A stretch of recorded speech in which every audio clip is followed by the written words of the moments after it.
اللہ جل مجدہ و جل شانہ کی حمد و ثنا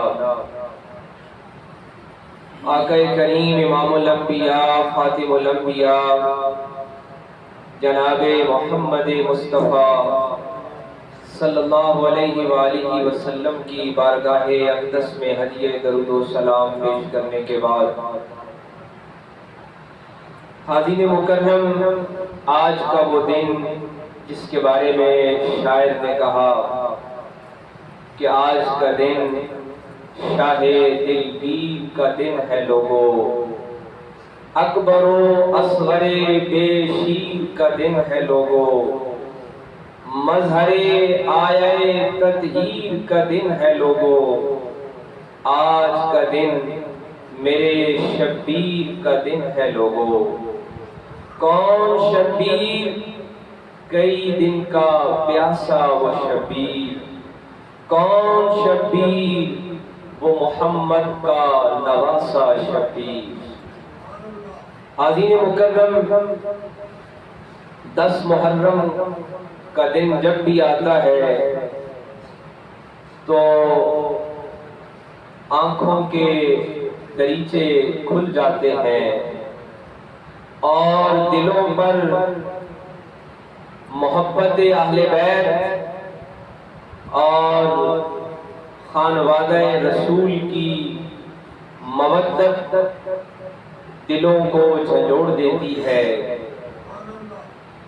کربلا ایک ایسی تحریک ہے، کربلا ایک ایسا سبق ہے جو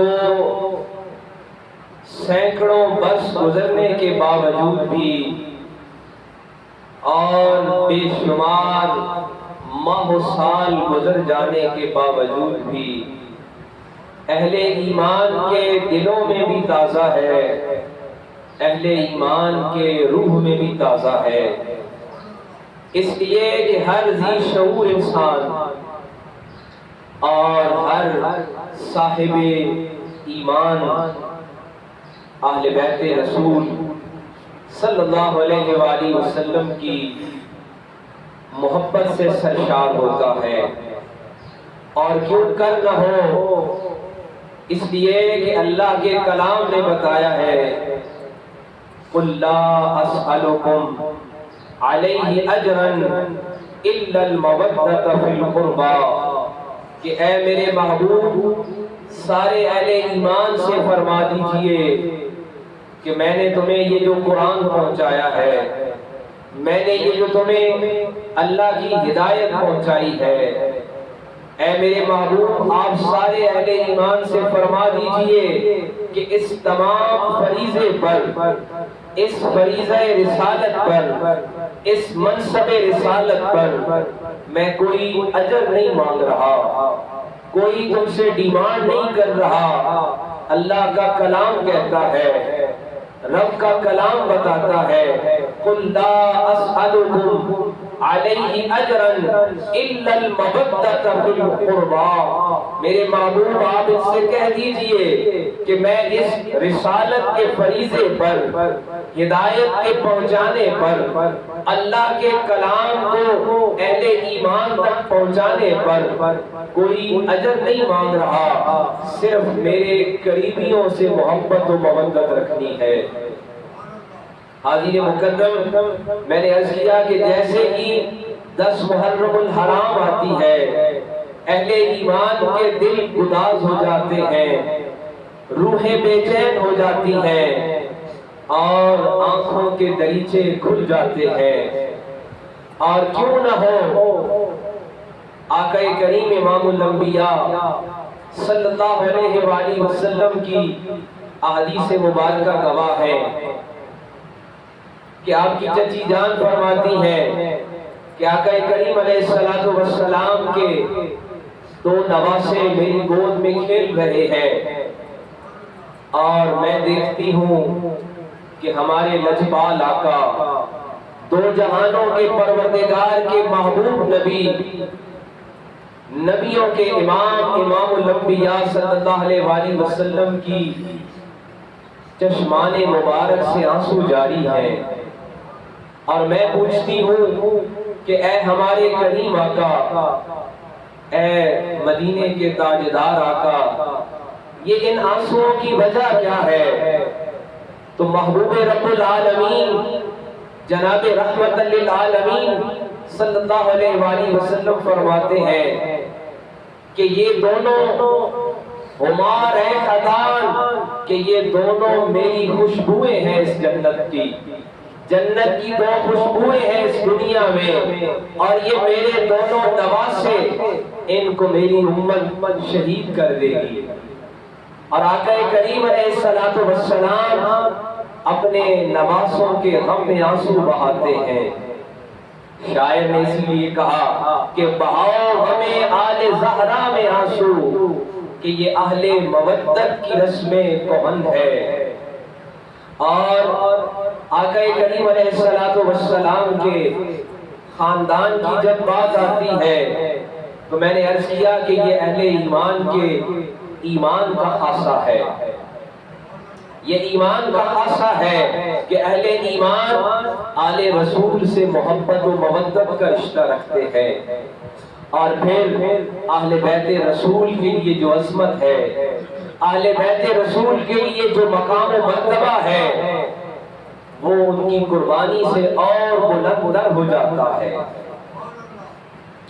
حاضرین مکرم، تذکرہ امام علی مقام جب بھی کیا جاتا ہے، اہل سنت کا طریقہ یہ ہے کہ ہمارا آقا حسین، ہمارے مولا حسین، ہمارے رہبر حسین، ہمارے پیر حسین اور پیروں کے پیر حسین، اور ہمارا حسین وہ حسین ہے جو جناب سیدہ کائنات بی بی پاک فاطمہ الزہرا سلام اللہ علیہا کی گود سے پالا ہوا ہے، جو جناب حیدر کرار، جیسے میں نے پہلے بھی کبھی عرض کیا کہ جب ہم حیدر کرار کہتے ہیں تو اس معنی کا لطف بھی لیجئے کہ حیدر کرار کون ہے؟ جو کبھی کسی مقابلے سے فرار نہیں ہوا، وہ حیدر کرار ہے۔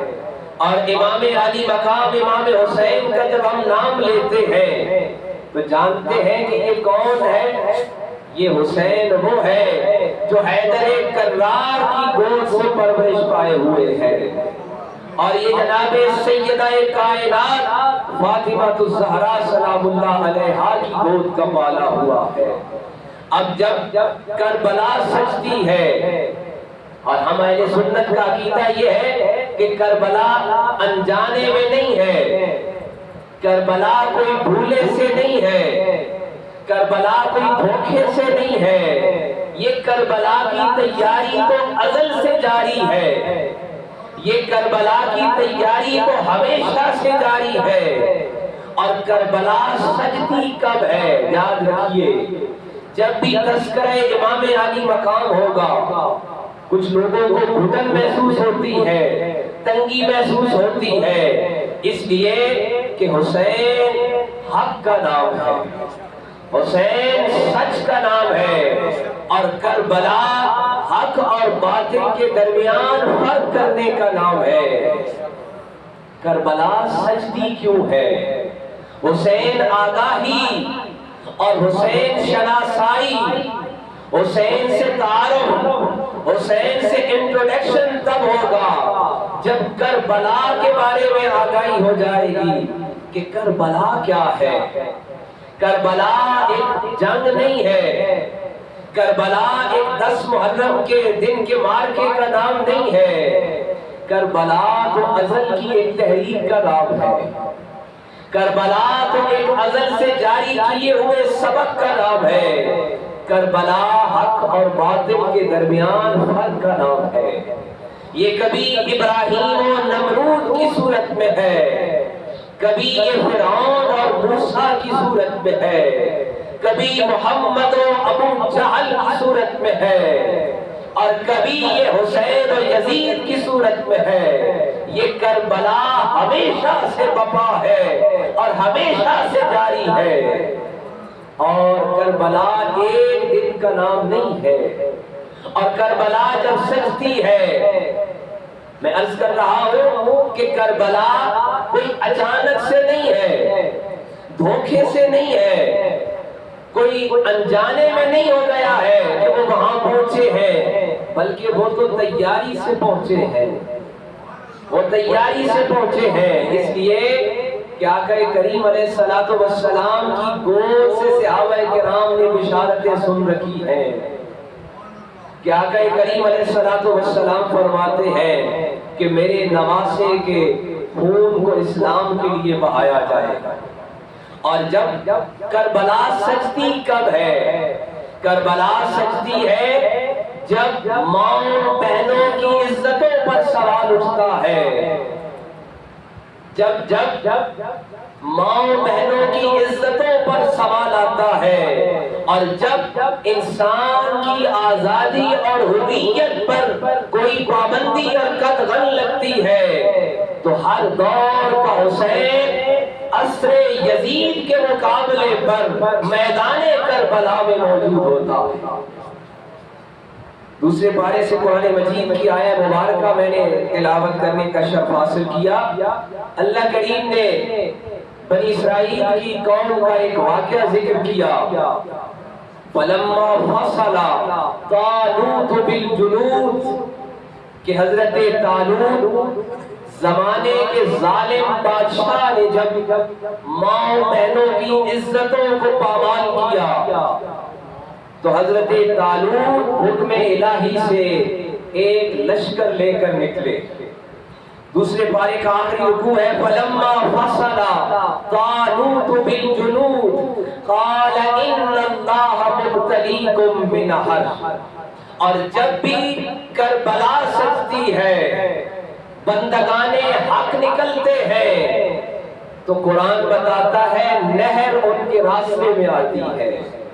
قال ان اللہ مبتلیکم بنہر، رب فرماتا ہے اے حق کے لیے نکلنے والوں، تمہاری دشمن حق سے ملاقات نہر کے کنارے پر ہونے والی ہے۔ مبتلیکم بنہر، اور پھر دیکھیے اللہ کا کلام کہتا ہے وَمَنْ شَرِبَ مِنْهُ فَلَيْسَ مِنِّي، نہر تمہارے راستے میں پڑے گی لیکن تم میں سے کوئی بھی اس سے پانی نہیں پیے گا۔ وَمَنْ شَرِبَ مِنْهُ فَلَيْسَ مِنِّي، جو اس میں سے پیے گا وہ ہم میں سے نہیں ہوگا، وہ بندگان خدا میں سے نہیں ہوگا، وہ بندگان حق میں سے نہیں ہوگا۔ یاد رکھیے جو بندگان خدا ہیں وہ حکم الہی کے سامنے، وہ رضائے الہی کے سامنے چلو بھر پانی بھی نہیں لیتے ہیں۔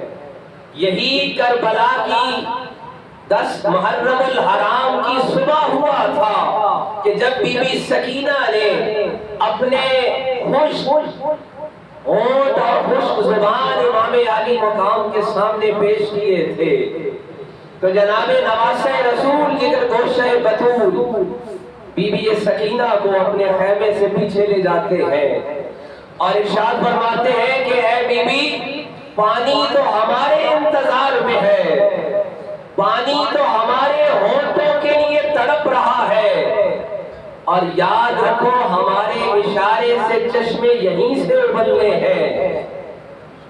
لیکن باتیں دو ہیں، کیا نانا جان اور بی بی پاک فاطمہ الزہرا کے ہاتھوں سے، بچے اس کو رکھ دو، یہ رکھ دو بھائی، رکھ دو اس کو، یہ بھائی رکھ دو اس کو، بی بی پاک فاطمہ الزہرا کے ہاتھوں سے جام لینا ہے یا آج یہاں سے یہ پانی پینا ہے؟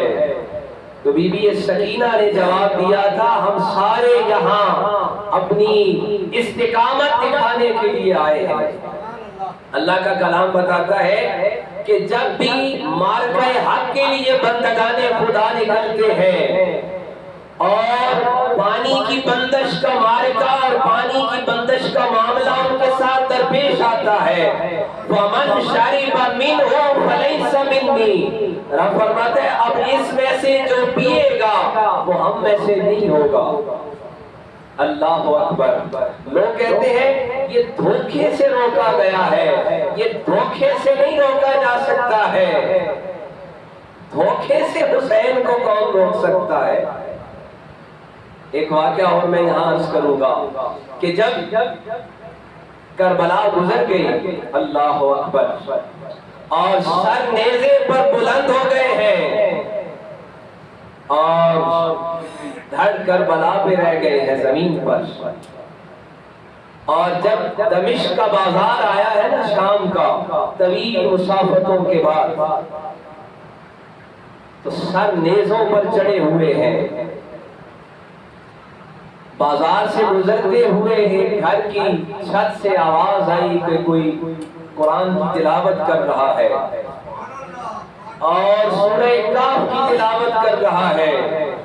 ان اصحاب الکہف کان من رقیم کی آیت مبارکہ پر پہنچتا ہے کہ اصحاب کہف کا واقعہ بڑا عجیب ہے۔ اتنے میں سر حسین رک جاتا ہے۔ مورخ لکھتے ہیں سر حسین رکنے کا مطلب یہ ہے کہ سارا قافلہ رک جاتا ہے، سواریاں بدلی جاتی ہیں، نیزہ اٹھانے والے بدلے جاتے ہیں، پتہ چلتا ہے کہ کوئی چل ہی نہیں سکتا ہے۔ اب سارے رکے ہوئے ہیں، قافلہ رکا ہوا ہے اور سر حسین نہیں چل رہا۔ اتنے میں سر حسین سے آواز بلند ہوتی ہے، اے سورہ کہف کی تلاوت کرنے والے سن، اصحاب کہف کا واقعہ بڑا عجیب ہے لیکن حسین کا واقعہ ان سے بھی زیادہ عجیب ہے۔ حسین نہ چلائے تو بات نہیں چلتی۔ یہ کون کہتا ہے کہ دھوکے سے بلایا گیا ہے؟ یہ کون کہتا ہے کہ دھوکے سے روکا گیا ہے؟ یہ تو رضا دکھانے کے لیے، استقامت دکھانے کے لیے حسین معرکہ کربلا میں علی اصغر کو لے کر بھی آیا ہوا ہے۔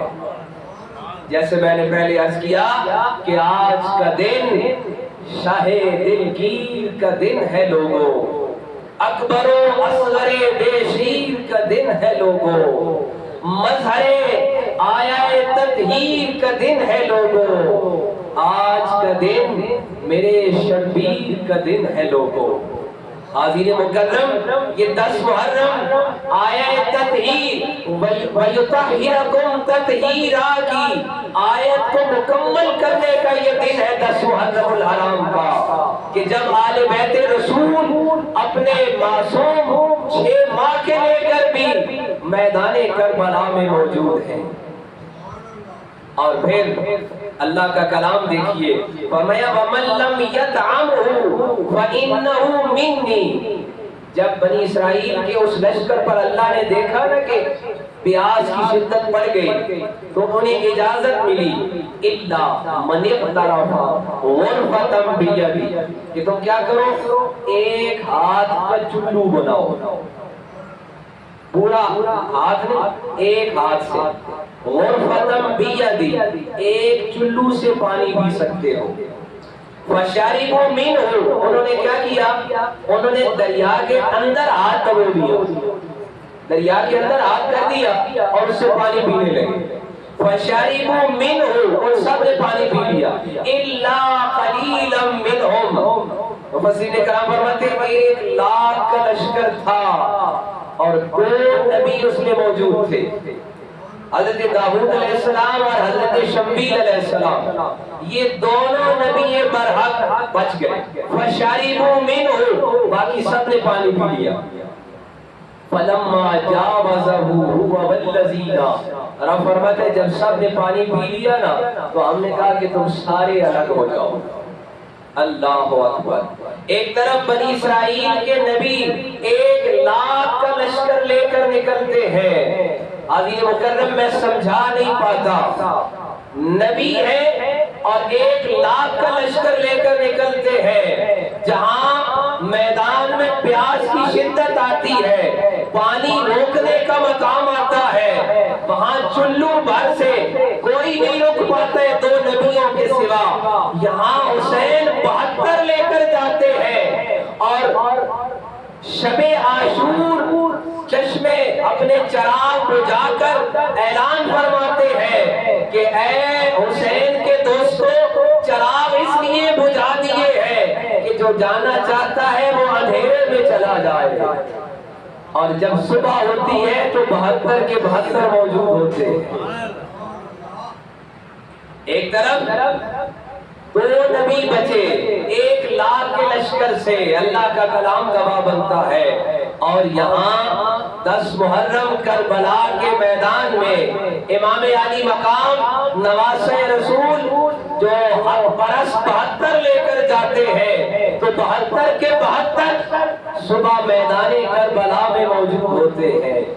اب کچھ لوگ یہ کہتے نظر آتے ہیں کہ نواسہ رسول نے شہزادہ علی اصغر کے لیے پانی مانگا، صاحب اولاد لوگ بیٹھے ہیں، یقیناً یہ اولاد کا درد بڑا درد ہے، اولاد کا دکھ بڑا دکھ ہے، اور جس طرح خود اللہ کے کلام نے کہا انما اموالکم و اولادکم فتنہ، یہ ہر صاحب اولاد سمجھ سکتا ہے، اس کو جان سکتا ہے کہ اگر رات کو بچہ کہہ دے نا پیٹ میں درد ہے تو والدین سو نہیں سکتے ہیں، اگر بچے کو بخار ہو جائے والدین اپنا کھانا بھول جاتے ہیں، ہر صاحب ذی شعور انسان اس کو سمجھ سکتا ہے، لیکن قربان جائیے حسین کی قربانی کو اور حسین کی استقامت کو۔ کچھ لوگ یہ کہتے سنائی دیتے ہیں کہ شہزادہ علی اصغر کے لیے پانی مانگا، اللہ اکبر۔ حاضرین مکرم، میں یہ کہتا ہوں کہ یہ ہمارے ایمان کے برخلاف ہے، یہ ہمارے اعتقاد کے برخلاف ہے کہ جو بی بی کونین فاطمہ الزہرا سیدۃ نساء العالمین کا پالا ہوا ہو، جو حیدر کرار کا لخت جگر ہو، جو نواسہ رسول ہو، وہ پانی مانگنے جائے اور یزیدیوں سے پانی مانگنے جائے، اللہ اکبر۔ ایسا نہیں، بلکہ حسین کا کردار تو یہ ہے کہ شہزادہ علی اصغر کو ہمارے آقا حسین اپنے ہاتھوں پہ اٹھا کر لے کر گئے ہیں، اور شہزادہ علی اصغر ہمارا اعتقاد اور یقین تو یہ کہتا ہے کہ وہ پنگوڑے سے بھی علی اصغر، نام پہ ہی غور کیجئے، وہ بچپنے میں بھی علی ہے، وہ بچپنے میں بھی علی ہے، اور علی کس کو کہتے ہیں؟ جو شجاع ہو، جو نڈر ہو، جو بے باک ہو، اور یہ تو لخت علی جگر ہے، یہ لخت جگر حیدر کرار ہے، یہ شہزادہ علی اصغر ہے جس کو آقا حسین اپنے ہاتھوں پہ اٹھا کر لے کر گئے ہیں، اور پھر آقا حسین نے شہزادہ علی اصغر کو بھی اپنے ہاتھوں پہ قربان کیا ہے، اس لیے کہ یہ مظہر آیا تطہیر کا دن ہے لوگو، آج کا دن میرے شبیر کا دن ہے لوگو۔ اور شاعر کہتا ہے تڑپ اٹھتا ہے دل لفظوں میں دہرائی نہیں جاتی، تڑپ اٹھتا ہے دل لفظوں میں دہرائی نہیں جاتی، زبان پر کربلا کی داستان لائی نہیں جاتی۔ یہاں تو ایک ایک مثال ایسی ہے کہ جب تک یہ کائنات عظیم قائم ہے ایک ایک مثال نہیں لائی جا سکتی۔ کیا قربانی ہے علی اصغر کی، اور کیا قربانی ہے آقا حسین کی، اور پھر عباس کی قربانی کی تو کیا ہی مثال ہے، جو علمدار اسلام ہے، عباس علمدار اسلام ہے۔ اور کیا ہی قربانی ہے جناب سیدہ زینب کی، اللہ اکبر۔ یہ تذکرہ سنا کیجئے، یہ اپنے بچوں کو سنایا کیجئے، یہی ہماری تاریخ ہے، یہی ہمارا ورثہ ہے۔ جیسے ہم بتاتے ہیں یہ ہمارا گھر ہے، یہ جائیداد ہے، یہ خاندان ہے، یہ ہمارا ورثہ ہے کہ جو ایمان ہم تک پہنچا ہے یہ کربلا سے پہنچا ہے۔ اب سیدہ زینب کا ذکر آیا ہے تو سیدہ زینب کے مثال سنتے چلے جائیے۔ یہ داستان کربلا ہے جو زبان پہ لائی نہیں جاتی۔ سیدہ زینب وہ ہیں جنہوں نے اپنے 2 اون و محمد قربان کیے ہیں۔ اور تاریخ میں موجود ہے کہ سیدہ زینب سلام اللہ علیہا علی کی وہ بیٹی ہے جنہوں نے آقا حسین کے مشن کو بچایا ہے اور آقا حسین کے پیغام کو رہتی دنیا تک پہنچایا ہے۔ حاضرین مکرم، سیدہ زینب اون و محمد کو جب لے کر گئی ہے تو جناب نواسہ رسول آقا حسین فرماتے ہیں زینب ایسا تو مرحلہ نہیں آیا، میں خود موجود ہوں، تم اپنے ان کم سن بچوں کو کیوں لے آئی ہو؟ اور سیدہ زینب کا جواب سنیے اور اہل مودت اپنے ایمان کو تازہ کیجئے۔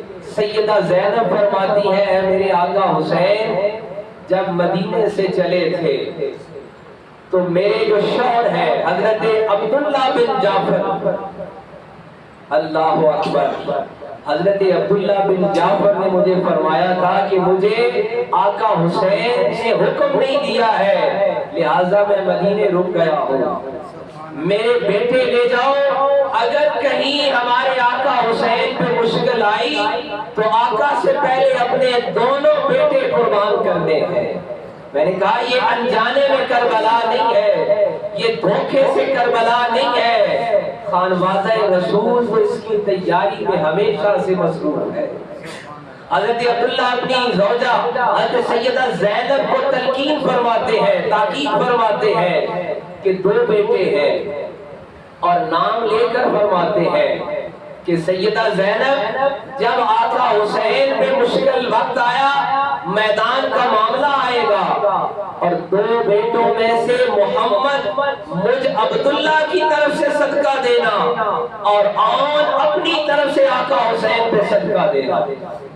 سیدہ زینب فرماتی ہے آقا حسین آپ سے پہلے میدان کرب و بلا میں ہمارے یہ کم سن جائیں گے۔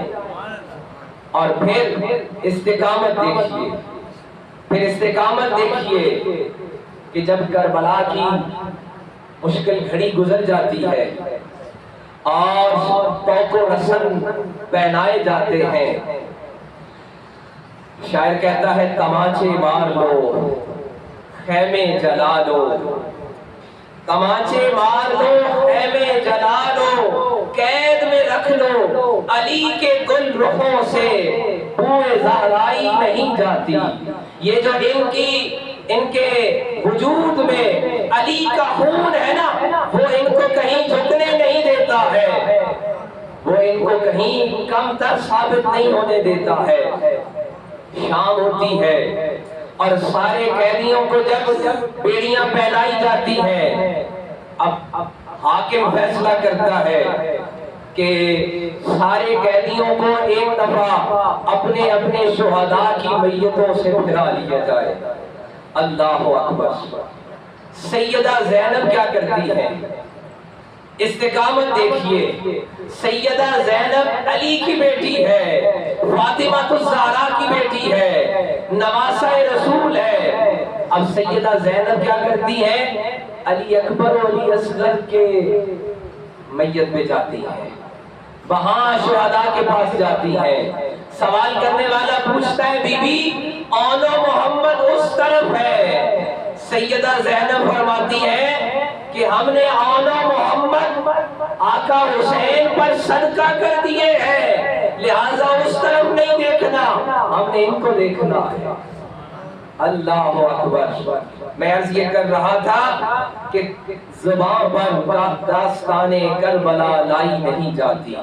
حاضرین مکرم، یہ استقامت کی وہ داستان ہے جو خانوادہ رسول 10 محرم کربلا کی زمین پر پیش کر گئے ہیں۔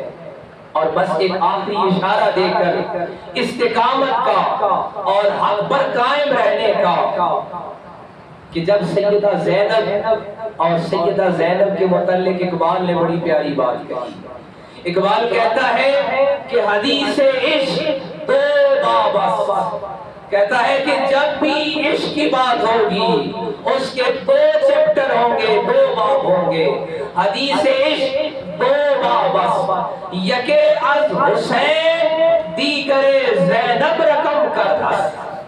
ایک حصہ حسین نے اس کو رقم کیا ہے اور عشق کی تکمیل جناب سیدہ زینب نے کی ہے کہ اتنی طویل مسافتیں اپنے حجاب کو بچا کر، اپنے پردے کو بچا کر، جو خانوادہ رسول کا ترہ امتیاز ہے اس کو بچا کر جب دمشق کے بادشاہوں کے سامنے لے جایا جا رہا ہے، راستے میں مقام آیا جہاں پہ ایک خاتون کہتی ہے، یہ قیدی ہے، ان کو میں دودھ پانی پلانا چاہتی ہوں، ان کو روکو۔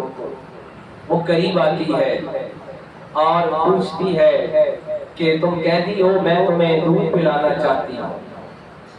سیدہ زینب انکار کر دیتی ہے اور کہتی ہے کہ میں نہیں پی سکتی ہوں، ہمارے ساتھ سر ہیں نیزوں پہ چڑھے ہوئے پیاسے۔ اور وہ کہتی ہے کہ نہیں، میں پانی پلاؤں گی کہ میں نے اپنی کریمہ مرشدہ فاطمہ الزہرا سے سبق سیکھا ہے کہ مسافروں کو پانی پلایا جائے اور قیدیوں کو پانی پلایا جائے۔ سیدہ زینب رو کر پوچھتی ہے کہ اے بوڑھی دمشقی، بتا اپنی کریمہ کو جانتی پہچانتی ہو؟ تو دمشق کے بازار میں بوڑھی بتاتی ہے میں 2 سال مدینے میں بنت رسول کی خدمت میں رہی ہوں۔ سیدہ زینب کی استقامت دیکھیے اور حق پہ قائم رہنا دیکھیے اور درس کربلا دیکھیے۔ سیدہ زینب فرماتی ہے کہ اس کے گھر کا آواز جانتی ہو کہ کیا تھا؟ اب دمشق کی بوڑھی بتاتی ہے کہ اس کے گھر میں 2 بیٹے اور ایک گود میں بچی تھی جس کا نام زینب تھا۔ سیدہ زینب ارشاد فرماتی ہے کہ اے دمشق رہنے والی، یہ بتا کہ اس بچی کو پہچانتی ہو؟ تو دمشق رہنے والی وہ کہتی ہے میں اپنی مرشدہ، اپنی کریمہ، اپنی آقا زادی سیدہ فاطمہ کی کنیز ہوں، میں ان کی بیٹی کو کیوں نہیں پہچانتی؟ 2 سال خدمت میں رہی ہوں۔ سیدہ زینب اپنا حجاب، اپنا نقاب اٹھاتی ہے تو وہ جو دمشق کی بوڑھی پانی پلانے آتی ہے، تاریخ میں لکھا